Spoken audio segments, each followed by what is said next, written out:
वर्तमान में सनातन धर्म और व्यासपीठ की मर्यादा को लेकर सोशल मीडिया पर जो कुछ देखने को मिल रहा है, सुनने को मिल रहा है, वो बहुत ही सनातन धर्म के हिसाब से देखें तो हमारे धर्म के लिए अनुकूल नहीं है, खतरनाक है।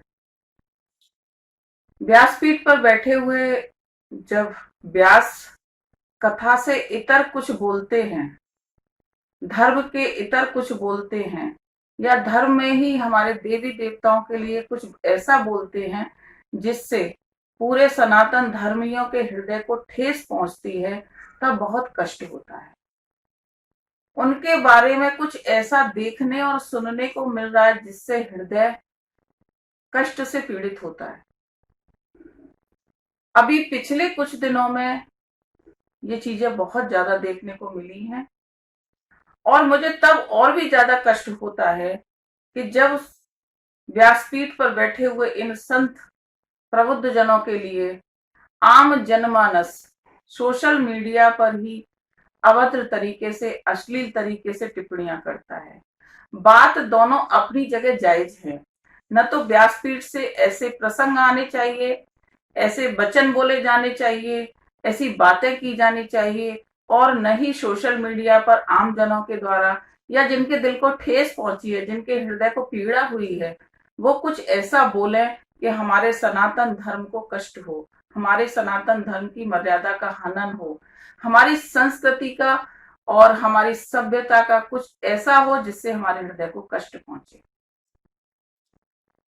संत कहा जाता है कि संत हृदय नवनीत समाना, और व्यासपीठ पर बैठे हुए संत, मैं तो संत ही मानती हूँ, उनका सम्मान करती हूँ, उनको आदर के भाव से देखती हूँ। और ये प्रश्न मुझे कई दिनों से पूछा भी जा रहा है और मैं कुछ कहना भी चाह रही हूँ, इसीलिए आज इस विषय को लेकर आपके सामने आई हूँ। बहुत से बिंदु ऐसे हैं जिन पर चर्चा किया जाना जरूरी है।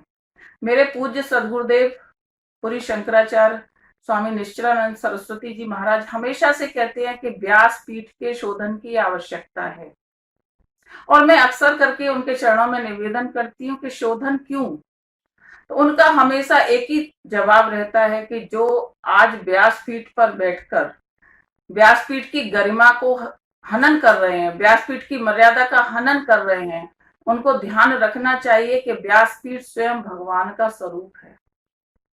स्वयं भगवान के स्वरूप को हम यदि माने और उस पीठ का हम अनादर करें, तो हम कभी अपने आप को भी माफ नहीं कर पाएंगे, अपने आप को भी क्षमा नहीं कर पाएंगे। सनातन धर्म कहता है कि धर्म, संस्कृति, गौ, गंगा, गायत्री, इन सब के विषय भगवान राम की कथाएं, भगवान कृष्ण की कथाएं, भगवान के लीला प्रसंग इतने हैं कि उनका वाचन होना चाहिए। परंतु जब व्यासपीठ पर बैठकर अन्यान्य धर्मों की बातें होती हैं, कथा से इतर प्रसंग छेड़े जाते हैं, फिल्मी गानों पर पैरोडी बनाए हुए गीतों को गाया जाता है, तो दिल को ठेस पहुंचती है। ऐसी क्या आवश्यकता हो गई? इतना विशाल श्रीमद् भागवत पुराण का विषय है, उससे इतर जाकर यदि हम अन्य बातों को बोलेंगे तो मूल कथा का उद्देश्य, मूल कथा के प्रसंग, उनको समय कहाँ मिलेगा। वैसे भी वर्तमान में देखा जा रहा है कि 2 समय की कथा को एक समय में रोक दिया गया है, और उसमें भी यदि 4 घंटे की कथा है तो 2 घंटे 3 घंटे संगीत रहता है। माना, मैंने ये मानती हूँ, स्वीकार करती हूँ कि भगवान नाम संकीर्तन होना चाहिए, जिससे श्रोता एक जागरूक रहे, श्रोता जागृत अवस्था में रहे, परंतु उस भगवान नाम संकीर्तन की जगह पर फिल्मी गाने, शेरो शायरी या अन्य ऐसी चीजें जिन्हें मैं नहीं बोलना चाहती, बोली जाती हैं, तो देखकर कष्ट होता है। इसमें बहुत बड़े बदलाव की आवश्यकता है, और ये बदलाव कौन लाएगा? क्योंकि एक पक्ष यदि कहता है, एक पक्ष यदि उस गलती को निकालता है, तो दूसरा पक्ष तैयार रहता है गाली देने के लिए। तो फिर कौन सुधारेगा? हमारे पूर्वज भी कह गए हैं, और आज के समय में चारों पीठों के शंकराचार्य से बड़ी गद्दी कोई नहीं है। मैं उनके चरणों में निवेदन करना चाहती हूँ कि ये प्रसंग जो सनातन धर्म की छवि को धूमिल करने के लिए उठे हैं, इनको यही विराम देकर, विश्राम देकर, और भविष्य में ऐसी चेतावनी देनी चाहिए कि जो भी व्यासपीठ की मर्यादा का हनन करेगा, जो भी धार्मिक गद्दी की मर्यादा का हनन करेगा, उसके विरुद्ध कुछ न कुछ ऐसा एक्शन लिया जाना चाहिए, क्योंकि ये बहुत बड़ी गद्दी है और भारतीय धर्म और संस्कृति की गूंज केवल भारत में ही नहीं, विश्व में है। तो जब आवाज हमारे धर्म की, हमारे संस्कृति की विश्व में जाएगी, तो उसके परिणाम हमें उसी तरीके से मिलेंगे। वैसे भी वर्तमान में देखा जाता है कि 21वीं सदी के आने से जो युवा पीढ़ी में एक क्रांति आई है, पाश्चात्य संस्कृति की तरफ जो मुड़े हैं, उसे हमारा सनातन धर्म ही केवल रोक सकता है। सनातन धर्म ही उसे संस्कारित कर सकता है और राष्ट्र धर्म और सनातन धर्म की तरफ उसे मोड़ सकता है। परंतु उसके लिए यदि गद्दी से ही बैठकर ऐसा संदेश दिया जाए, हमारे महापुरुषों के लिए, हमारे अवतारों के लिए ऐसा बोला जाए, तो बहुत बड़ी पीड़ा का विषय है। एक बात और कही जाती है कि व्यासपीठ पर बैठने वाले जो भी सज्जन हो, चाहे महिला हो चाहे पुरुष हो, उनका अपना निजी जीवन कैसा होना चाहिए। बहुत बड़ा प्रश्न है, बहुत मर्यादित प्रश्न है। और मैं कहना चाहूंगी कि व्यासपीठ पर बैठे हुए व्यक्ति को हम भगवान के रूप में मानते हैं। उसकी वाणी से निकले हुए एक एक शब्द को हम ईश्वर के वचन मानते हैं, ग्रंथों में लिखी हुई बातों का कहना मानते हैं। यदि वो अपने जीवन में, अपने विचारों से, अपने क्रियाकलापों से मर्यादित नहीं होंगे, शालीन नहीं होंगे, संस्कृति विहीन बातें करेंगे, तो फिर हम क्या प्रेरणा लेंगे, हम कैसे श्रद्धा रख पाएंगे उन लोगों में। तो बहुत आवश्यक है, और केवल व्यासपीठ पर बैठे हुए संतों के लिए या महिला वक्ताओं के लिए ही नहीं, कोई भी पद पर बैठा हुआ व्यक्ति, चाहे वो सामाजिक पद पर बैठा हुआ व्यक्ति हो, राजनीतिक पद पर बैठा हुआ व्यक्ति हो, और फिर आध्यात्मिक गुरु हो, उसके जीवन की शैली, उसके जीवन के विचार, उसके जीवन के क्रियाकलाप को साक्षात रूप में हम आम जनों तक पहुंचता हुआ देखते हैं।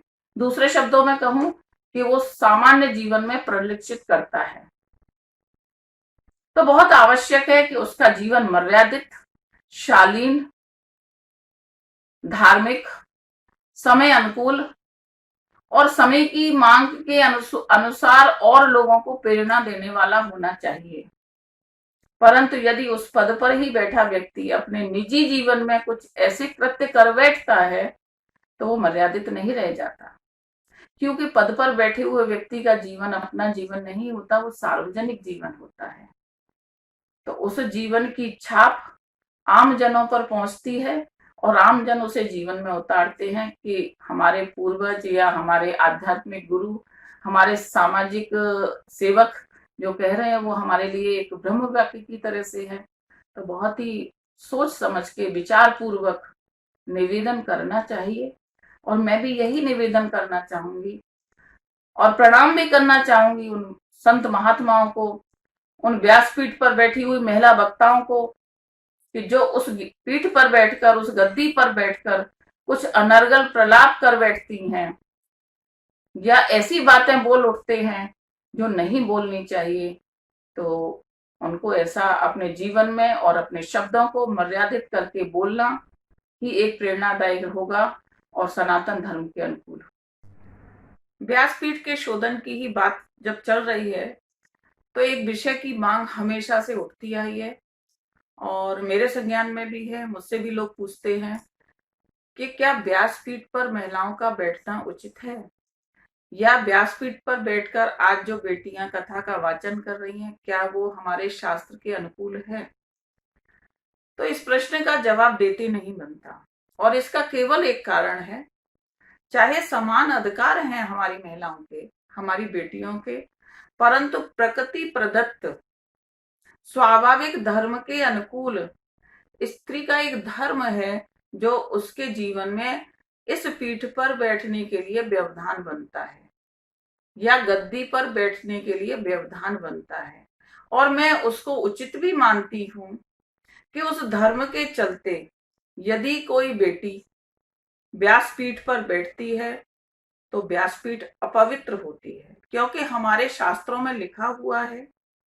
मैं पारंपरिक भी हूं और कुछ विषयों में आधुनिक विचारधारा का भी समर्थन करती हूँ, परंतु इस विषय को लेकर, क्योंकि ये हमारे भगवान की कथाओं का वाचन है, धार्मिक अनुष्ठान है, क्योंकि 7 दिन की जो कथा होती है वो केवल कथा मात्र ही नहीं है, वो एक धार्मिक अनुष्ठान है।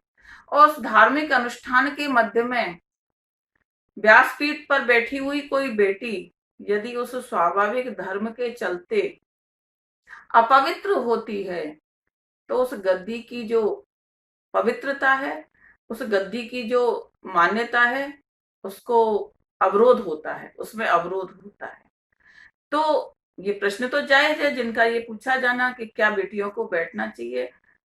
इस बात के अलावा कि बेटियों को नहीं बैठना चाहिए या कुछ ऐसा प्रबंध होना चाहिए कि मास में केवल एक कथा करें, परंतु देखने को ये मिलता है कि 3 कथाएं और 4 कथाएं तक बेटियां करती हैं, तो उस धर्म का पालन कैसे कर पाती हैं? यदि औषधि लेकर वो उस धर्म को अवरुद्ध भी करती हैं, तो उनके स्वास्थ्य के लिए ये हानिकारक है।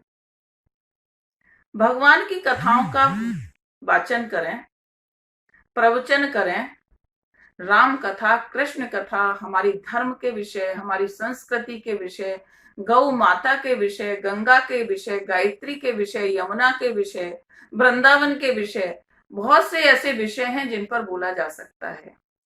ये एक अनुष्ठान का कार्यक्रम है, अति पवित्र कार्यक्रम है, धार्मिक कार्यक्रम है, और इसको शुरू होने से समापन होने तक 9 दिन का समय लगता है।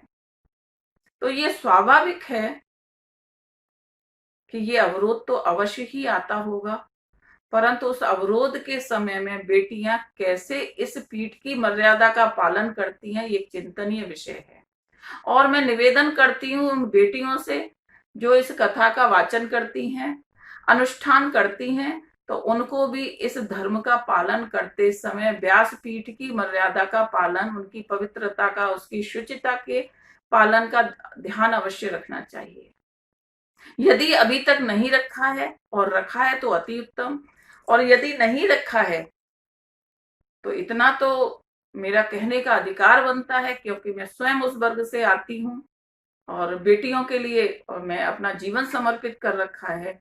तो मेरा इतना निवेदन तो उनको मानना चाहिए कि इस पीठ पर बैठकर उस धर्म के चलते इस पीठ की मर्यादा का, इस गद्दी की मर्यादा का, इसकी शुचिता का, इसकी शुद्धता का, इसकी पवित्रता का ध्यान अवश्य रखें। ये मेरे अपने विचार थे जो मैंने आपके सामने रखे। हो सकता है मेरे इन विचारों के बाद में आपके मन में कोई जिज्ञासा उत्पन्न हुई हो और आप कोई मुझसे प्रश्न पूछना चाह रहे हो, तो आपके प्रश्नों का जवाब देने के लिए, आपकी शंकाओं का समाधान करने के लिए मैं शीघ्र ही आपसे लाइव होंगी, और आप अपने प्रश्न मेरी पोस्ट के नीचे कमेंट में दे सकते हैं, जिससे मैं आपके प्रश्नों को जान सकूं। जय श्री राधे।